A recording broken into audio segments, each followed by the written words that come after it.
And we're live. We are live. Mike is finally awake. Finally awake. He had his beauty sleep the whole ride down. Yes, I did. A whole 2.5 hours. It was perfect. The whole time. But we're finally almost in South Carolina. Almost there. Yes. We're very excited. I don't know about Mike, but I'm excited. Very excited. Stoked. Looking forward to this. Since when did we plan this? 4 months ago? No, 6 months ago. 6 months ago. About 6 months ago. We're fucking amped. I can't say that. I gotta bleep that out now. Yeah, you gotta get rid of that. Yeah. That's vulgar. We can't have that. Can't have that. Can't have that. There might be children. There might be children watching the show. Children could be watching. You are correct. You are correct. We're doing deer and hogs, so that's pretty cool. It's a double. It's a double whammy. So we're really excited because it should be very eventful. We have 3 days of this. Can I tell them about the weather? Tell them about the weather. Okay, let me tell you guys about the weather really quick. So for the last 2 to 3 weeks, the weather was apparently going to be horrible, and it's going to be very hot. It's going to be like maybe 70s, 80 degrees. I'm getting a lot of heat, coming in. And even though it's, yes, it's December, but it's South Carolina, so they were getting a lot of heat, 70 degrees. So, but over the next few days, apparently, it's going to go down to, where'd it go? It's still there. Oh, it's on. So apparently over the next few days, we're going to be looking at 50 to 60 degree temperatures at the worst, and 30s and 40s at the best, which is fantastic. Is that fantastic? That's fantastic, especially for South Carolina. Yes, and for movement. So movement should be good. If you know about deer movement. Yes. We may be completely wrong. Who knows? But you got to go give it a shot. I'm excited because of the weather. He's excited because of the weather. I think this should be fun. I think it's going to be a great time. It's going to be good. Any tips or pointers for the viewership? Any tips? I don't really have any tips. No tips for the tips for the hunt viewers? as much as you can. Okay. Okay. It's a very expensive hobby. Yes. Yes. Very expensive. But it's worth it. But it's worth it. It's well worth it. It's worth it. Yeah, that's pretty much it. Put your time in. Put your time in. Yeah, put your time in. You can't kill them on the couch unless you have your couch next to the window. You can't kill them on the couch, yes. Unless you have your couch next to the window and you're shooting out the window. Yes. If you have it like that, but I don't. Or there's a couch in your tower blind. But other than that, then you probably can't shoot it from the couch. That's a great idea. It's actually Couch in the tower blind. There you go. Try that. Guys, remember that. If you're building your own blinds, couch in there. Look, Texas Steakhouse and stuff. Ooh, that place sucks. That's the knockoff. That place sucks. That's supposed to be Texas Roadhouse, but it's not. It's the ripoff. We made that mistake 2 years ago, and we went to that spot. I thought it was Texas Roadhouse. It's not. It's a different place. No. It's the knockoff. So don't go. That's another recommendation. Don't ever go to that place. Don't go there. Don't go there. The broccoli was brown. It was very brown. And we're back. We're live. We are live. We're live on the camera. Randy, what are we going to be talking about? Strategy, guys. We just crossed into South Carolina, so now it's time to talk about strategy. Mike, what are you going to do? All right, so let me just start by saying that, before we get to what we're doing, it's essential that we have to plan it out, okay? Essential. Because we're 2.5 hours out, right? But I got a feeling that because we're going to get there at 11:30, the second we get there, we have to do a lot of things before we get in the woods, and we got to get out there. It seems like we have a lot of time. We do not have a lot of time. Preparation, guys. Preparation is key. Preparation is key. And what is preparation? What do we talk about when we talk about preparation? Randy, tell them about preparation. Preparation H? No, besides Preparation H. That's another trip. Anyway, that's another tip for something else. Sorry, guys. Anyway, what we're talking about here is preparation in the sense that when you get there, even though you got 2 hours, scent control is huge, okay? Camera's still on. I don't see it on, but I know it's still on, okay? Scent control is huge. So what does that mean? That means showers. Showers with no scent. Showers with no scent, okay? No scent shampoo, no scent conditioner. Yes. Because no scent deodorant. Yes. No scent is key, because I don't know about Randy, but what I'm trying to do is the goal is here is to get on the Bucks. That's the goal, yes, right? The Bucks. The goal for both of us really is to get on the Bucks. So if they smell you day one, I don't know how this place is, but if they smell you day one, they're gone, right? They're gone. Yeah. So you got to make sure your scent control is good day one. You can screw it up. We've been to gas stations. We've been to getting in and out of the truck, getting food. I haven't taken a shower since yesterday. Scent control's got to be good. I took one before I left. Before you left. I didn't get any sleep. Anyway, so scent control's got to be good. So showers are required. Spraying down your gear is required before you even put any of it on. We got the spray. We have the spray. Before you put it on and after you put it on, you should really spray down again. Do they say it matters? Some people say it doesn't matter.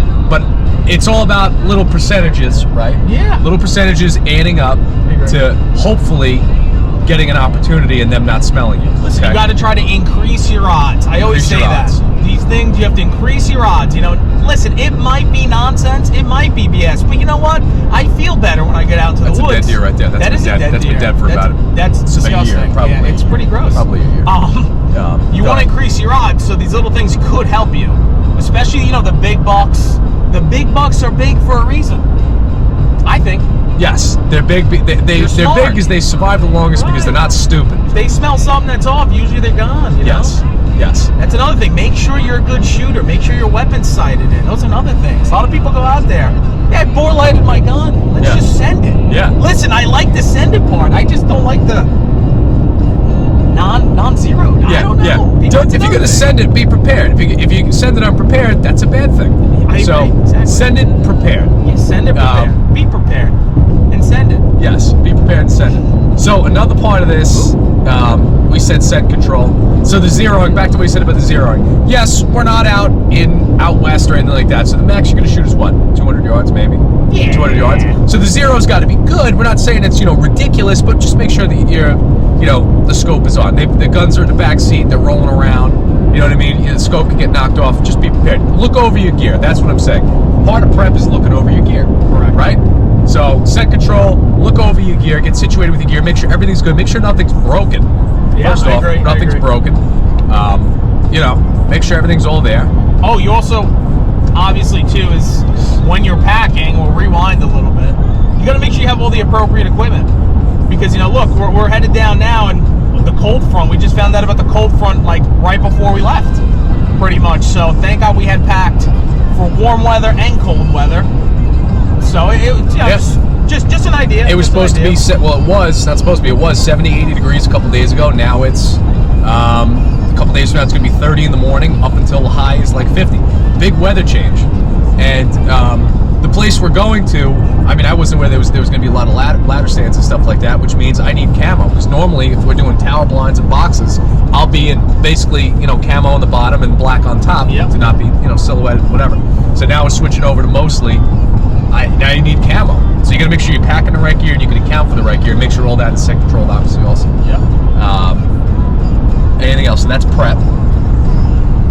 So general strategy, like I said before, general strategy.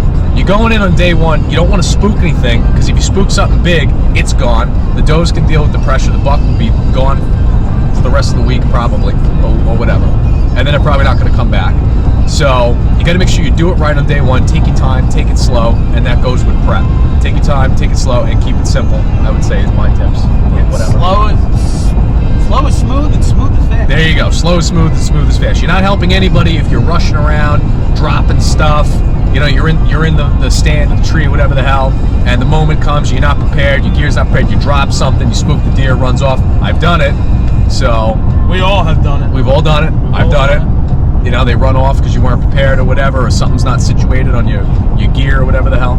So take it slow. I would say take it slow. That's my tip. And prep. I would say take it slow. I'm with that. Also, one last thing I like to do, going back to scent, is I take doe urine and put it on the bottom of my boots. A lot of people say that's a myth. A lot of people say it works. I love it because I feel it helps me. So it's the little things. Cover scent. So mostly, let's get into that. Do you think that's mostly for a... And we're back. We got cut off. We were talking about cover scent and our opinions on it, why it's important, why it might not be important. But the video cut off, and now we're back. So, Randy likes to use cover scent. I personally don't use any kind of cover scent that replicates like another animal. I don't use it. I don't use a buck scent. I don't use a doe. That's just me. I never got into it. Randy got into it, and Randy will tell you why he likes it. Right. So I always do doe urine on the bottom of my boots, always. I don't know if it actually works, but it's one of those things again that it makes me feel like it could cover my scent up. It could increase my odds. It's a possibility. When you're walking, if you put on the bottom of your boots and you're walking, you're leaving that scent down the trail, which could help you. I have something to say. Hold on, Mike. Hold on, all the people here. So I will say this. I will say this. Thank you. I will say this. So me and Randy, we did go out hunting in the last week of October, right?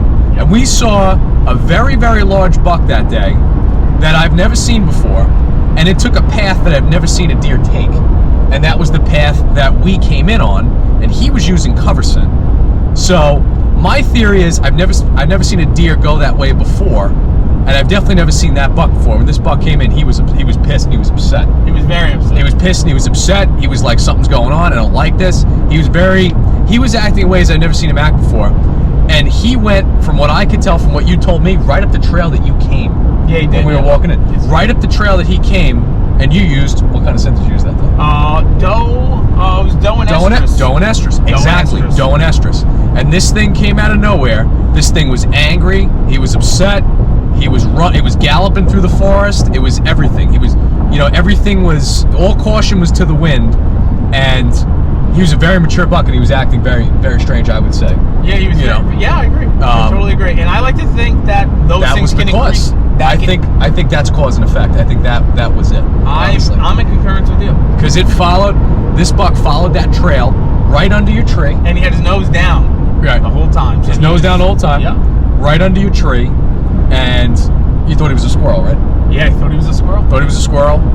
He spooked, he ran off. But the point is, I think that buck did follow you to that tree. And I never saw that buck do that again. I never saw a mature buck take that route that he took. I think he picked up that trail and came right through because of the scent. That's just me. That's my opinion. So I'm with it. That's with me on that. So that's cover scent. So choose what you want to believe with cover scent. Yeah. What else are we going to hit on? Talked about cover scent.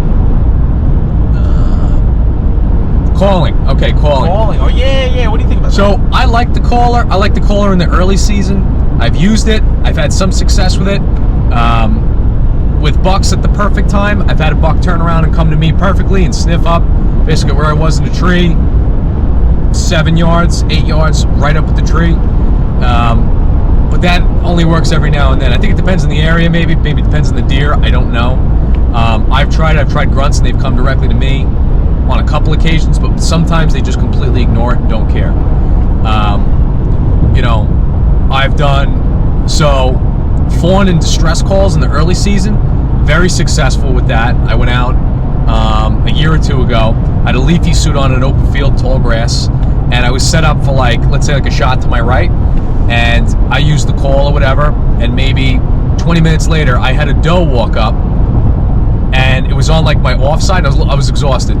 It was on my offside, so I was kind of falling asleep a little bit, and I felt a presence. I woke up, I flinched a little bit. I had a doe at 2 yards. 2 yards to my left, walking directly up to where I was, and you could totally tell that the deer saw me flinch and looked down and said, that's not right. I was in a leafy suit. She thought I was a bush.